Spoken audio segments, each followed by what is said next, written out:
Hello friends and welcome back to Figure Study, where we're taking a quick look at Rescue Bot's MorBot. Yes, I have MorBot. This is a silly little thing that I've been wanting to get my hands on ever since that Thew video that I think made most people realize it exists, and I just love it. It's very simple. This is going to be a very quick video, but I don't care. It's just fun. It's this weird, evil-looking, Decepticon-ish colors, Formula One-ish looking car that has obvious robot fists sticking out of the side, and I don't care.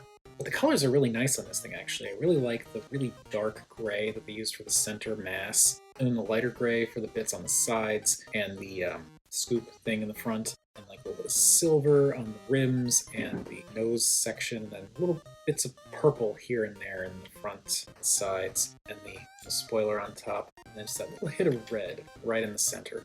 It's a very simple vehicle, but I think it looks pretty cool. Most of this thing's shape is implied, but I think it kind of gets the point across. And then there is the transformation where, well, if you're not familiar with the transformation, that's it. I love it. You accomplish an awful lot by just folding back that spoiler, though.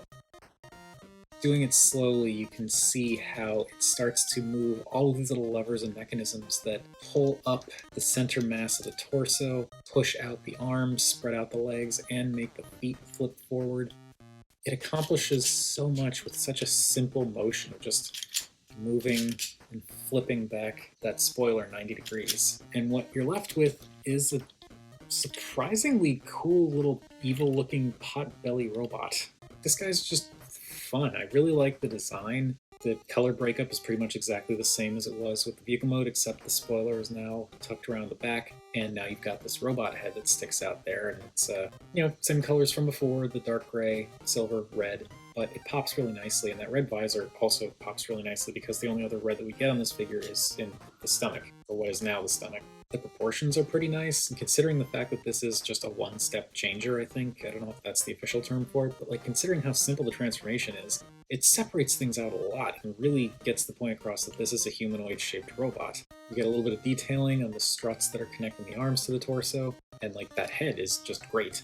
It kind of makes me think of an old-school sci-fi robot villain like Gort. I know it's not the same, but it kind of makes me think of that. And I love that he's got this little paunch to him. Something just so great about that. It's like, I don't know, even though he doesn't have a face, I feel like he still has personality. Articulation is non-existent. You get nothing. You can move the feet a little bit, kind of, but that's just because of the mechanism. The arms don't move at all, the head doesn't move at all, the legs don't move at all. The only movement that you get on this guy is the transformation. That's it. Definitely not something for any kind of dynamic poses or anything like that, but I think he works just fine for standing there looking neat. Also, I have to say, since I got this guy, he has become a desk toy. When I get a new figure, I'll sometimes leave it on my desk for a day or two to mess around with it every now and then, like just to, get a feel for it or whatever. MorBot has been on my desk for, I want to say probably over 2 weeks now. Well, one, I don't know where he actually fits thematically in the rest of the collection, but two, I just like having him on the desk because sometimes I'll just look over and be like, hey, I've got a half second to spare. Let me transform this guy into a car or transform him back into a robot. And like, you can do this one-handed in less than a second. That's fantastic. And again, I really love the engineering behind this because it accomplishes so much with a single, incredibly simple motion. And again, the colors are great. I love that he's got the kind of more or less classic Decepticon looks. The purple, the silver, black, and then the really dark gray and red just kind of accent it really nicely. I just realized I spent all this time talking about him and didn't actually talk about how big he is. So he is roughly deluxe-ish size. A little bit smaller in terms of just vehicle mode, but it's fine. It's a simple children's toy. It's a toy for like actual children, not like kids' toys like regular Transformers, but like young kids. So I think it's big and chunky enough for that. And then robot mode is a little bit shorter than a deluxe, but not by much. So I guess he's roughly deluxe size. Doesn't do anything other than transform back and forth and look really freaking cool, but that's enough for me. That has been MorBot. It's just a very simple but very cool toy, very worthwhile. I think I definitely overpaid for him.